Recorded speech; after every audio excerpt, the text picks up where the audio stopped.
আলহামদুলিল্লাহ। উপস্থিত পবিত্র জুমার দিনে শ্রদ্ধাভাজন সম্মানিত তৃতীয়তুল্য মুরব্বিয়ানে ইজাম, সমবয়স্ক বায়েরা,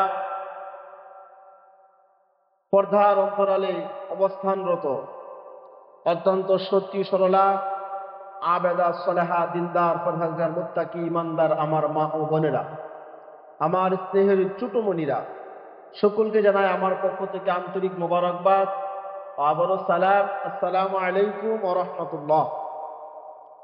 সম্মানিত হাজিরিন, আজকের আলোচ্য বিষয় হচ্ছে কোরআন ও কারীমের গুরুত্ব এবং ফজিলত। মহাগ্রন্থ আল কোরআন ও কারীম, আল্লাহ রাব্বুল আলামিন আমাদেরকে যে সংবিধান, যেই কিতাব দিয়েছেন, প্রত্যেক নবীর জন্য এক একটি কিতাব ছিল। নবীদের আগমনও হয়েছে, এক একটি কিতাব নিয়ে আগমন করেছে। নবীরা চলে গেছে, সে কিতাব রহিত হয়ে গিয়েছে। কিন্তু আপনার আমার নবী, দুজাহানের নবী মুহাম্মদুর রাসূলুল্লাহ সাল্লাল্লাহু আলাইহি সাল্লাম যে কিতাব নিয়ে এসেছেন, সেই কিতাব কিয়ামত পর্যন্ত বলবদ্ধ থাকবে। কিয়ামত পর্যন্ত এই কিতাব থেকে মানুষ পড়ে শিক্ষা গ্রহণ করবে, হেদায়াত নেবে এবং জীবনকে সুন্দরভাবে গঠন করবে।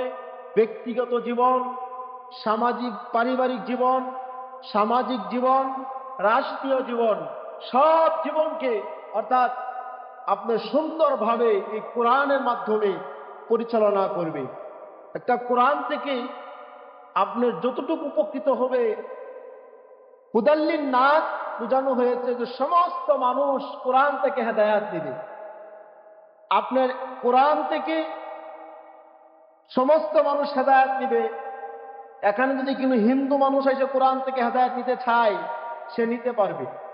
যদি কোনো খ্রিস্টান কোরআন থেকে হেদায়াত নিতে চায়, নিতে পারবে। যদি কোনো ইহুদি কোরআন থেকে হিদায়াত নিতে চায়, নিতে পারবে। ওই সমস্ত মানুষগুলো যতটুক না আপনার হেদায়াত নিয়ে শিক্ষা গ্রহণ করতে পারবে, তার চাইতে বেশি উপকৃত হবে আমরা মুসলমানগণ। সুবহানাল্লাহ বলেন।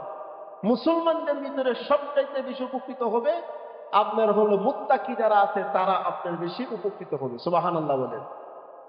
তাহলে সেই মহাগ্রন্থ আল কোরআন কারীম আপনার আমার জন্য অত্যন্ত একটি গুরুত্বপূর্ণ বিষয়। বেঁচে থাকার জন্য সংবিধান, যেই সংবিধান আঁকড়ে ধরতে পারলে, যেই কিতাবকে আপনি পড়বেন, সেই কিতাব আপনার জন্য, সেই কোরআন আপনার জন্য কাল হাসর মাঠে নাজাতের উসিলা হয়ে যাবে। সুবহানাল্লাহ বলেন। কাল কিয়ামতের মাঠে আল্লাহ রাব্বুল আলামিনের কাছে কোরআন আপনার জন্য সুপারিশ করবে। ভাই, কোরআন এমন একটি গ্রন্থ, কোরআন থেকে যদি কোনো মানুষ তার জীবন পরিচালনা করতে চায়, পরিবার জীবন পরিচালনা করতে চায়, সামাজিকভাবে রাষ্ট্রীয়ভাবে যদি কোরআনের আইন যদি চালু হয়ে যায়, মানুষের মনে কোনো ভয় থাকবে না। চুরির ভয় থাকবে না, ডাকাতির ভয় থাকবে না, জিনার ভয় থাকবে না, নারীর মনে কোনো ভয় থাকবে না। মানুষের মনে একটা ভয় হবে, সেটা হলো আল্লাহ রাব্বুল আলামিনের ভয়। সুবহানাল্লাহ বলেন। আল্লাহর ভয় থাকবে। কোরআন মোতাবেক যদি আপনার সব সুন্দরভাবে পরিচালনা করা হয়, একমাত্র আল্লাহর ভয় থাকবে। পবিত্র জুমার দিনে যে সমস্ত ভাইদের কানে মাইকের আওয়াজ যাচ্ছে, আমি তাদের উদারত আহ্বান জানাবো, সপ্তাহের মধ্যে শ্রেষ্ঠ দিন, মুসলমানদের জন্য উত্তম দিন, যে দিনটা হলো জুমার দিন। এই দিনে আমরা অলসতাবশত, অবহেলা করে, শয়তানের দুগায় করে যেন আমরা জুমাকে তরক না করি, জুমাকে যেন পরিত্যাগ না করি। আমরা যথাসময়ে একেবারে আযান দেওয়ার সাথে সাথে মসজিদে চলে আসাটাই সবচেয়ে উত্তম। দুনিয়ার সমস্ত কাজ কাম আপনার জন্য তখন কি হয়ে যাবে? আরাম হয়ে যাবে। আযান হয়ে গেল, সব কাম কাজ বন্ধ। কৃষক মানুষ মাঠে ধান কাটতেছেন, আপনার ধান কাটা এখন বন্ধ রাখতে হবে। আপনি ব্যবসা করতেছেন, ব্যবসাকে আপনার বন্ধ রাখতে হবে। আপনি চাকরি করতেছেন, আপনার চাকরি সেখানে আপনার অফ করে দিতে হবে। আযান হয়ে গেছে, আল্লাহ বলছেন ইয়া আইয়ুহাল্লাযীনা আমানু ইযা নুদিয়া লিস-সালাতি মিন ইয়াউমিল জুমআ, হে ঈমানদার বান্দারা, যখন তোমাদের জন্য জুমার নামাজে আহ্বান করা হয় তখন তোমরা আল্লাহর সে আহ্বানে ডাকে সাড়া দাও। সুবহানাল্লাহ বলে। সেজন্য আবার আযারুল বাঈ আল্লাহ বলেন বেচা কিনা বন্ধ করে দাও। যালিকুম খায়রুল লাকুম ইন কুনতুম তা'লামুন, এটা তোমাদের জন্য উত্তম হবে যদি তোমরা বুঝে থাকো। মুসলমান হিসাবে মুসলমান সন্তানের দায়িত্ব হলো যথাসময়ে আযান দেওয়ার সাথে সাথে মসজিদে আইসা জুমার নামাজ আদায় করা। এটা মুসলমানদের জন্য ঈদের দিন, গরিবের জন্য আমরা বলি হজের দিন। যে গরিব মানুষ এই দিনটাতে আপনার গুরুত্ব দিয়া যত্ন সহকারে জুমার নামাজটা আদায় করবে, আল্লাহ তাআলা তার এক সপ্তাহের গুনাহ খাতা মাফ করে দিবেন। সুবহানাল্লাহ বলে। প্রিয় ভাইরা আমার, কোরআন কারীমে আল্লাহ রাব্বুল আলামিন বলেন বিসমিল্লাহির রাহমানির রাহিম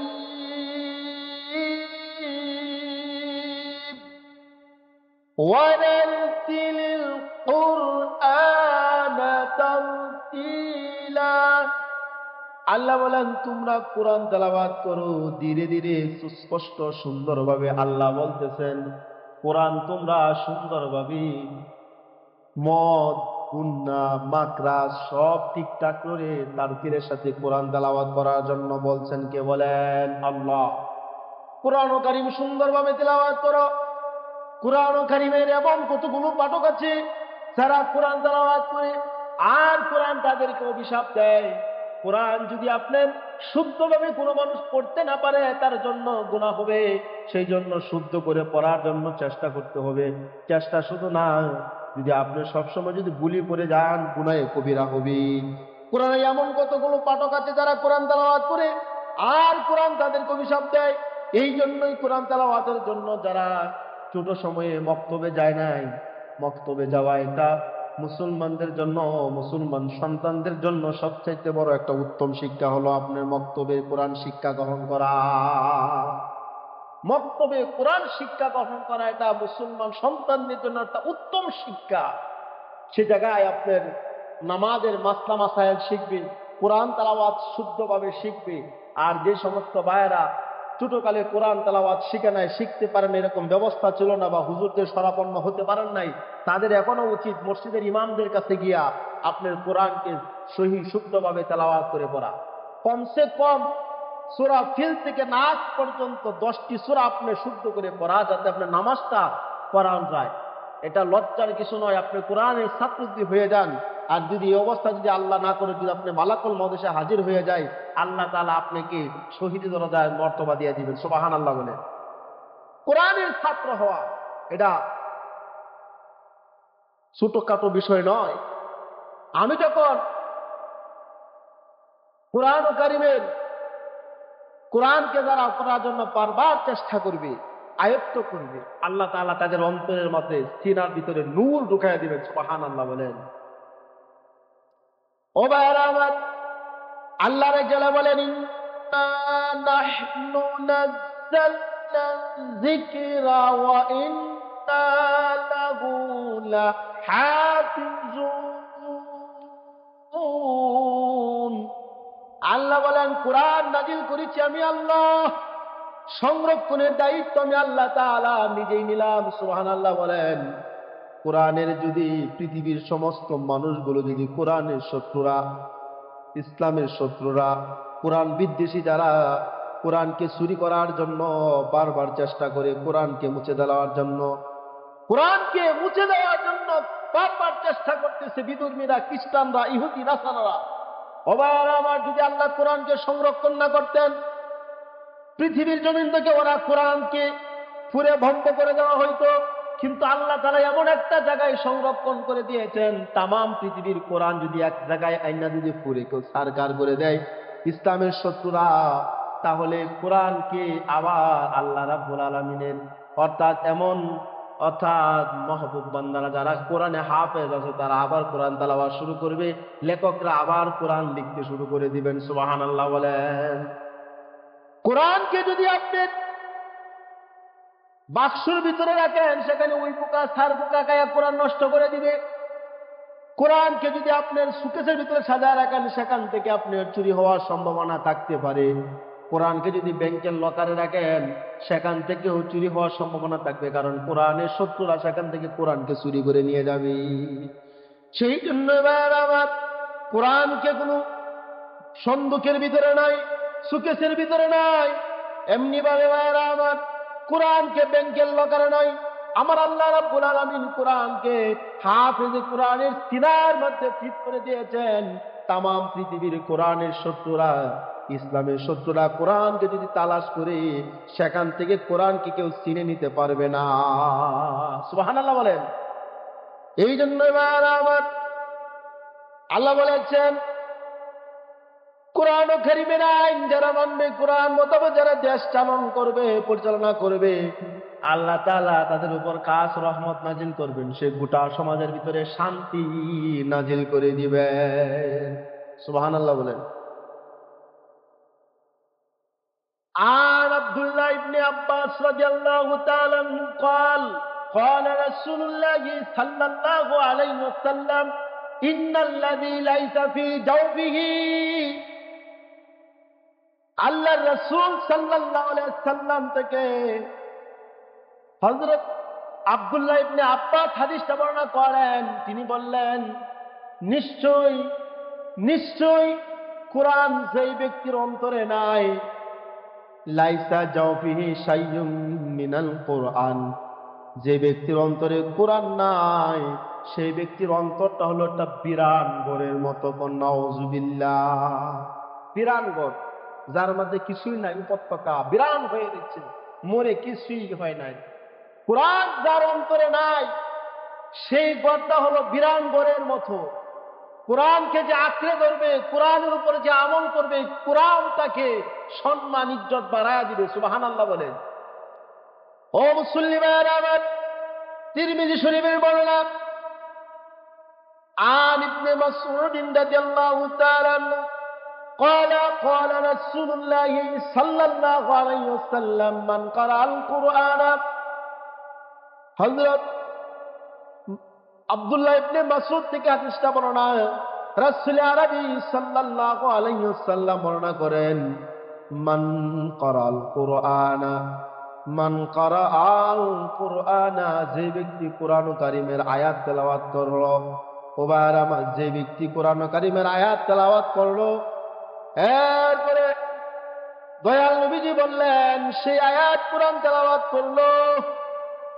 আল্লাহ রাসূল সাল্লাল্লাহু আলাইহি ওয়াসাল্লাম বললেন, কোরআন কারীমের যে ব্যক্তি একটি আয়াত বা একটি হরফ তেলাওয়াত করলো, আল্লাহ তাআলা তার আমলনামায় কি লিখে দিবেন? ভাইরা আমার, দয়াল নবীজি এখানে বলতেছেন, মান কারা হরফাম মিন কিতাবিল্লাহি ফালাহু আশরি বিআমসালিহা, যে ব্যক্তি কোরআন কারীমের একটা হরফ পাঠ করবে, যেমন আলিফ একটা হরফ, লাম একটা হরফ, মিম একটা হরফ, এমনি ভাবে হাদিসে আসছে, ওয়াল হাসানাতু বিআশরি আমসালিহা, লা আকুলু আলিফ লাম মিম হরফুন, বাল আলিফুন হরফুন, ওয়া লামুন হরফুন, ওয়া মিমুন হরফুন। রাওয়াহু তিরমিজি। ইবনে মাসউদ হাদিসটা বর্ণনা করলেন, দয়াল নবীজি বললেন, যে ব্যক্তি কোরআন কারীমের একটি হরফ পাঠ করলো, আল্লাহ রাব্বুল আলামিন তার আমলনামায় 10টি নেকি লিখে দিবেন। সুবহানাল্লাহ বলেন। বারবার যে ব্যক্তি বলল আলিফ লাম মিম, এখানে আলিফ একটি হরফ, লাম একটি হরফ, মিম একটি হরফ, যেই ব্যক্তি 3টা হরফ পাঠ করলো, আল্লাহ তাআলা তার আমলনামায় 30টি নেকি লিখে দিবেন। সুবহানাল্লাহ বলেন। প্রতিনিয়তই যদি আপনি পড়তে থাকেন, হাঁটতেছেন, পড়তেছেন, ঠিক আছে, কোরআন কারীম স্পর্শ করলে উযুর প্রয়োজন। যদি আপনি কোরআন স্পর্শ করেন, আর যদি কোরআন স্পর্শ না করেন, যদি আপনি মুখস্থ করতে থাকেন, তাহলে উযুর প্রয়োজন নাই। উযু করতে পারলে ভালো, যদি শরীর পবিত্র আছে, গোসল না, গোসলে মনে করেন শরীর আমাদের নাপাক দুই ভাবে, এক নাজাতে হাকিকি, নাজাতে হুকুমি। এক নাজাত হলো উজু করলেই পবিত্রতা হাসিল করে, আরটা হলো উজু করলেও হবে না, গোসলের প্রয়োজন, যেটা হলো বড় নাপাক। গোসল ছাড়া ওই নাপাক থেকে পবিত্রতা হওয়া যায় না। ঠিক আছে? তাহলে ওই নাপাক যদি হয়ে থাকে তাহলে আপনার কোরআন কারীম তেলাওয়াত করা যাবে না। শুধু মাসনুন দোয়াগুলো, ইস্তেগফারগুলো আপনি করতে পারবেন। আর শরীর পবিত্র আছে, উযু নাই, আপনি হাঁটতেছেন, কোরআন কারীমের সূরা তেলাওয়াত করতে পারবেন, সমস্যা নাই। সুবহানাল্লাহ বলেন। ঠিক পারে আমার কোরআন কারীমে আপনার এই আয়াতগুলো তেলাওয়াত করবেন, আপনি যে সূরাগুলো পারেন সেই সূরাগুলো পড়বেন, আল্লাহ তাআলা আপনাকে উত্তম মর্যাদা এবং ফজিলত দিয়ে দিবেন। সুবহানাল্লাহ বলেন। আপনার শান এবং মান আল্লাহ বাড়ায়া দিবেন। সুবহানাল্লাহ বলেন।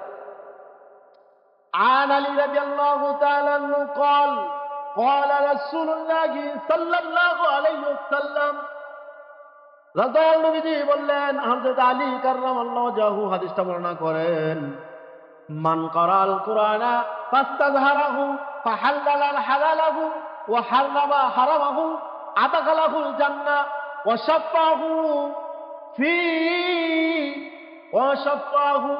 আল্লাহ রাসূল সাল্লাল্লাহু আলাইহি সাল্লাম বলেন, ওই যে ব্যক্তি কোরআন কারীম মুখস্থ করলো, মান কারাল কুরআনা, কোরআন পাঠ করলো, ফাস্তাযহারাহু ফাহাল্লাল হালালাহু, কোরআনকে হালালকে হালাল হিসাবে জানলো, ও হারামা হারামাহু, হারামকে হারাম হিসাবে বর্জন করলো, কোরআন কারীম তেলাওয়াত করলো, পাঠ করলো, মুখস্থ করলো, হালাল হারাম যাচাই বাছাই করে পড়লো, আদাখালাহুল জান্নাহ, আল্লাহ তাআলা তারে জান্নাতে প্রবেশ করাবেন। সুবহানাল্লাহ বলেন। শুধু তাই না ভাইরা আমার, আল্লাহ রাসূল বলতেছেন, 10 জন ব্যক্তিকে হাফেজে কোরআন, যেই কোরআনটা সিনার ভিতরে আঁকড়ে ধরে রেখেছে, হালাল হারাম যাচাই বাছাই করে চলছে, পরিবারের 10 জনকে শাফাআত করে জান্নাতে নিয়ে যাবি।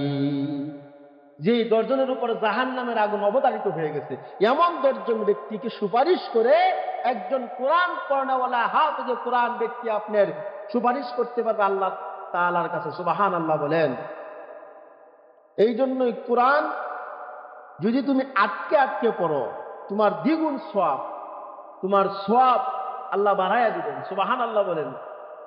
ভাইরা আমার, কোরআন কারীম শিক্ষার জন্য অর্জন করতে হবে। বিশুর হাফি নামে একজন বিষাক্ত মদখোর ছিল, প্রতিদিন সে মদের আড্ডাখানায় যায়। ভাইরা আমার, ঘটনাক্রমে একদিন সে মদের আড্ডাখানা যাওয়ার সময় রাস্তার মধ্যে একটা কাগজের টুকরা পড়ে রইল। রাস্তার মধ্যে কাগজের টুকরাটা পড়ে রওয়ার পরে সে তো কিছু পড়তে পারে না, জানে না, এটা হাতে নিয়ে আসে একটা চুমু খাইলো। চুমু খাওয়ার পরে সে বাড়িতে নিয়ে গেল। বিশুর হাবিবের আপনি বন্ধুরা বলতেছে, ও বিশুর হাবি, তুমি কি আজকে মদের আড্ডাখানা যাইবা না? না না, আমি আজকে মদের আড্ডাখানা যাইব না। তোমরা যাও, আমি আজকে যাব না। ঘরের ভিতরে আইসা মার ডাক দেয়, মা তুমি ঘরে আসো কিনা? মা তার চোখের পানি ছেড়ে দেয়, কাঁদে। তার মা বলে, আল্লাহ, মনে হয় তুমি আমার সন্তানকে কবুল করে নিয়েছো। তার মারে জিগাও, মা দেখো তো কোরআনের এই কাগজটার মধ্যে, টুকরাটার মধ্যে কার নাম লেখা? বাইরে আমার তার মা দেখে বলে, ও বাবা, যে কাগজটার টুকরাটার মধ্যে নাম লেখা সেই হলেন তিনি এমন একজন ব্যক্তি, বাইরে আমার, যিনি হলেন আসমান জমিনের মালিক। যিনি হলেন আসমান জমিনের মালিক, তোমার আমার সৃষ্টিকর্তা আল্লাহ রাব্বুল আলামিনের নাম লেখা ছিল বিসমিল্লাহির রহমানির রহিম। বিশুর হাবি এইটা খাওয়ার পরে, চুমু খাওয়ার পরে মক্কলের কাপড় দিয়ে পেছায় রাখলো। এবার তার মাকে বললো, মা আমি কোথায় রাখবো? তক্তার উপরে রাখার পরে সারা রাত পর্যন্ত পাহারা দেয়। গভীর রজনীতে একটু তন্দ্রা নিদ্রার পাপ চলে আসলো। আল্লাহ রাব্বুল আলামিন আল্লাহর মাধ্যমে জানিয়ে দেয়, ও বিশুর হাবি, তুমি রাস্তা থেকে কুড়িয়ে না কাগজের টুকরাটুকে এত সম্মান করলা, এত ইজ্জত করলা, আমি আল্লাহ রাব্বুল আলামিনের নামটাকে সম্মান করলা, ইজ্জত করলা। আমি আল্লাহ তাআলা তোমাকে আজ থেকে মদখোরের কাতা থেকে নামটা কেটে দিয়া ওলি আল্লাহদের কাতারে দলভুক্ত করে দিলাম। সুবহানাল্লাহ গণ।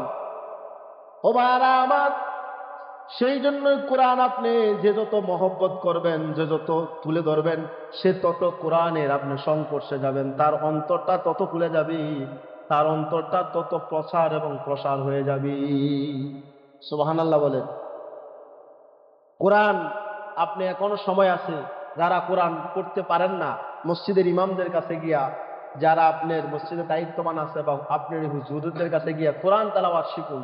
এই কোরআন না পড়তে পারলে, কোরআন বুঝা পড়লেও সব, না বুঝা পড়লেও সব। বুঝা পড়তে পারলে সবচেয়ে ভালো, বেটার। অর্থ যদি জানতে পারেন তাহলে আপনার জানতে পারবেন কোন আয়াতের অর্থ কি বলছে আল্লাহ, কোনটার হুকুম কি বলছে, সব জানতে পারলেন আপনি। সুবহানাল্লাহ বলেন। ভাইরা আমার, কোরআন কারীমের আলোচনা ব্যাপক আলোচনা। এটার আলোচনা আপনি কোরআন কারীমের প্রত্যেকটা বাড়িতেই কোরআন কারীম আছে, তেলাওয়াত কোরআন কারীম, কোরআন শরীফ আছে না প্রত্যেকের বাড়িতেই? আমরা মুসলমানের সন্তান হিসাবে আমরা প্রত্যেকের বাড়িতে কোরআন আছে। আমরা হয় বৎসরে একবার কোরআন শরীফ পড়ি অনেকেই। রমজান মাস আসলে কোরআন শরীফের তেলাওয়াত বাড়ে, রমজান মাস চলে গেলে কোরআন শরীফ তেলাওয়াত বন্ধ হয়ে যায়। অনেক হাফেজরাও এটা আপনার করে, ঠিক আছে, কিন্তু না, প্রতিদিন ফজরের পরে যদি আমরা কোরআন তেলাওয়াত করি, তাহলে ওই ঘরের মধ্যে আল্লাহ তাআলার রহমত নাজিল করবেন, অবনটন দূর করে দিবেন, এই ঘরের মধ্যে শান্তি নাজিল করবেন। সুবহানাল্লাহ বলে। প্রতিদিন ফজরের নামাজের পরে কোরআন তেলাওয়াত করা, করে সূরা ইয়াসিন পড়া, অন্যান্য সূরাগুলো পড়া। প্রতিদিন যদি আপনি ঘরে কোরআন তেলাওয়াত করেন 10 মিনিট অথবা আপনার 15-20 মিনিট দিয়ে কোরআন তেলাওয়াত আপনি করেন, আর আপনি পরে আপনার একজন স্টুডেন্ট, ছাত্র, পরে অন্যান্য আপনার সাবজেক্টগুলো করেন, আপনার মেধাকে আল্লাহ তাআলা প্রখর বানায় দিবেন, বৃদ্ধি করে দিবেন। সুবহানাল্লাহ। আর যে সমস্ত মা বোনেরা আছে, তারা যদি কোরআন তেলাওয়াত প্রতিদিন সকালবেলা পাঠ করে, সারাদিন যে কাজ কাম করবে তার কাজ কামের মধ্যে আল্লাহ তাআলা বরকত দিয়ে দিবেন। সুবহানাল্লাহ। সেই জন্যই কোরআনকে আপনি সাজিয়ে গুছিয়ে কাপড় দিয়ে পেঁচিয়ে থাকর রেখে দেওয়া না, সেই কোরআনটাকে বাহির করে সেটা তেলাওয়াত করা, এবং সেটার ভিতরে কি আল্লাহ বলছেন সেটা সম্পর্কে, হুকুম আহাম সম্পর্কে বিস্তারিত জানা।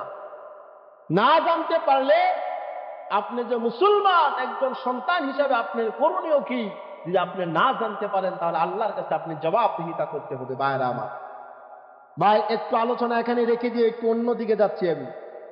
বর্তমান সোশ্যাল মিডিয়াতে আপনারা জানেন, ফেসবুক, ইন্টারনেট আমাদের বাংলাদেশের যে পরিমাণে আমরা ব্যবহার করি, অধিকাংশই ফেসবুকের ভিতরে, অধিকাংশই সোশ্যাল মিডিয়াতে কিছু আপনার বাতিল পন্থীরা ঢুকে গেছে। জানে না কোনো মাসালা, জানে না কোনো আপনার নিয়ম কানুন, উল্টাপাল্টা কমেন্ট করে এরকম চলতেছে। বিগত 2-3 দিন আগে সোশ্যাল মিডিয়াতে আপনারা ভালো করে খেয়াল করে শুনবেন, একজন বড় শায়েকের নাম শায়েক আহমদুল্লাহ। শায়েক আহমদুল্লাহ তিনি এমন, তার আলোচনার প্রারম্ভে এমন এক কথা বললেন যে মুহাম্মদ সাল্লাল্লাহু আলাইহি সাল্লাম 40 বছর আগে তিনি নবী ছিলেন না। নাউজুবিল্লাহ বলেন। এই শায়েকের আলোচনাকে আবার তাদের পন্থী কিছু লোক, যারা আমরা লা মাযহাবী বলে উপকৃত করি, লা মাযহাবীরা তারা সাপোর্ট দিয়া তারা বলতেছে শায়েক তো ঠিকই কথা কইছে। এটাকে আমি একটা পোস্ট দিয়েছিলাম, যারা আমার ফেসবুকের অ্যাড আছেন তারা আপনি অবশ্যই দেখতে পারেন, বিভিন্ন বাজে মন্তব্য অনেকে করেছে।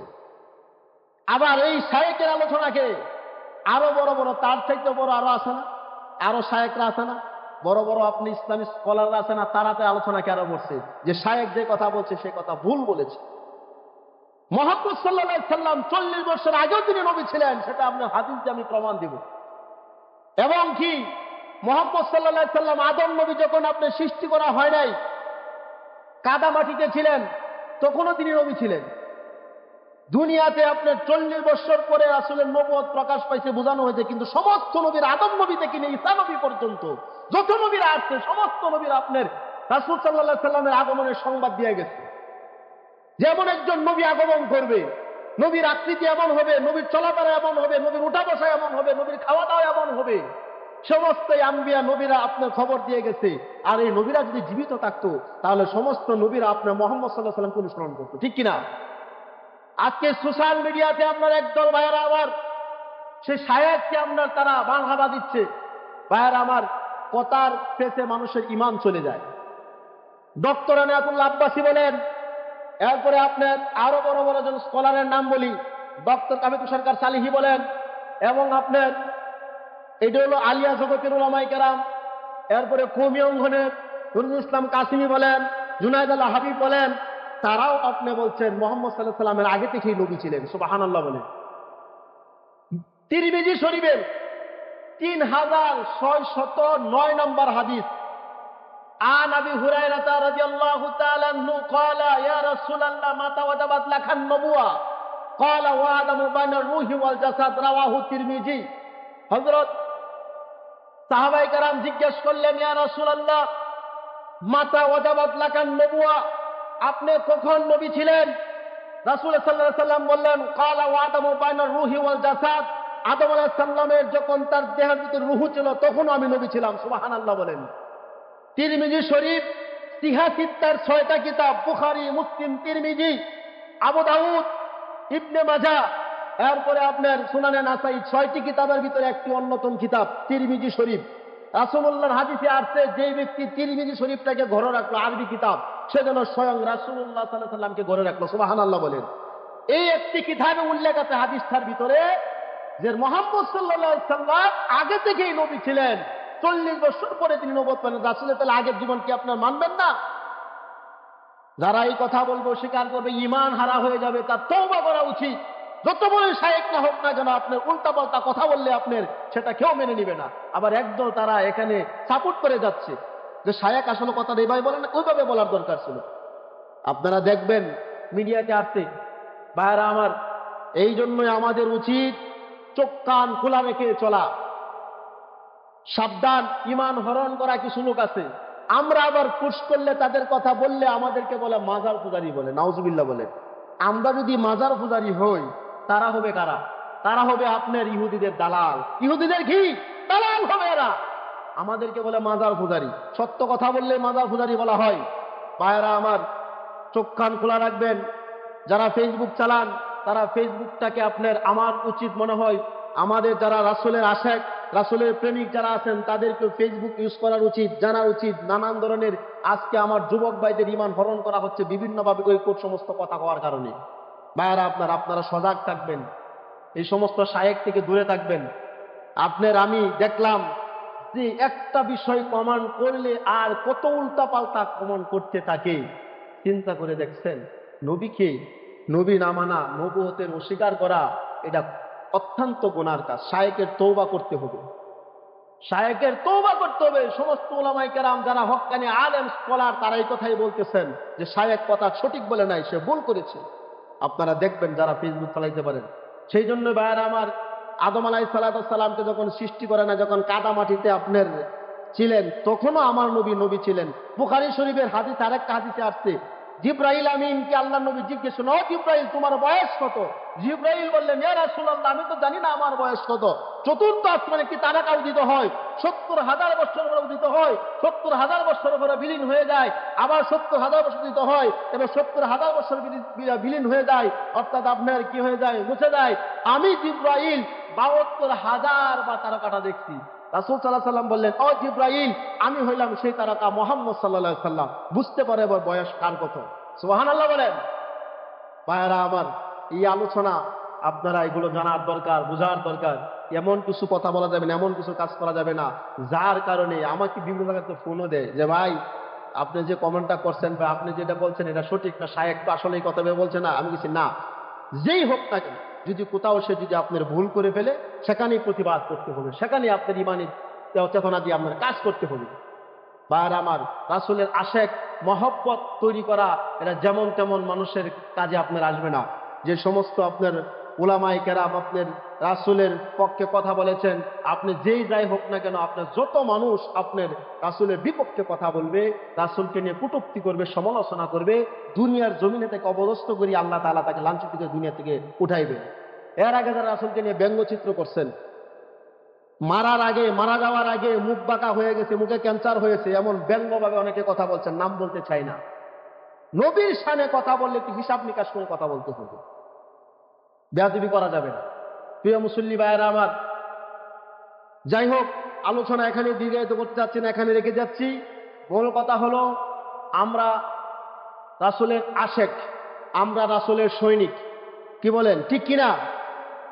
আপনি যে পীরের মুরিদ হন না কেন, সমস্যা নাই, পীর যার যার, সুন্নিয়ত সবার। অনেকে বলেন হুজুর আমি তো পীরের মুরিদই না। সেটা আপনার না হলে আপনার অর্থাৎ শরীয়তের পাশাপাশি ইলমে মারিফতের জ্ঞান হাসিল করার আপনার প্রয়োজন। বড় বড় হক্কানি ওলামায়ে কেরাম বলেছেন যে আল্লাহর নৈকট্য হাসিল করতে হলে, আধ্যাত্মিক জগতে পৌঁছতে হলে আপনার একজন স্বরমপন্ন, একজন ভালো শায়েকের হাতে বাই হাত গ্রহণ করে আপনার হাত গ্রহণ করতে হবে। কারণ হলো আপনার সেই শাহজালাল আলী আমিনী রহমতুল্লাহ আলাই বলেন, কান জাহান আলী বলেন, বাইজিদ বুস্তামি রহমতুল্লাহ আলাই বলেন, এরপরে আপনার সমস্ত অলিদের আপনার কি বলে আব্দুল কাদির জিলানী রহমতুল্লাহ আলাই, ওনার কথা বলেন, সমস্ত অলিদের এইভাবে আজকে সিলসিলায় গোড়া গোড়া গোড়া গোড়া একেবারে রাসূল সাল্লাল্লাহু আলাইহি ওয়াসাল্লাম পর্যন্ত পৌঁছে। সুবহানাল্লাহ বলেন। সেই জন্য আমরা হক পথে থাকবো, হক কথা বলবো। যে যতই বাধা আসুক, যে যত কথাই বলুক না কেন, আল্লাহ তাআলা আমাদেরকে হক কথা বলার এবং শোনার। আমিন। ওয়া আখিরি দাওয়ানা আলহামদুলিল্লাহি ওয়া বারাকাতুহু। আসসালামু আলাইকুম ওয়া রাহমাতুল্লাহি ওয়া বারাকাতুহু। যারা আমরা সুন্নাত করি নাই, 4 রাকাত সুন্নাত নামাজের নিয়ত করে নিই।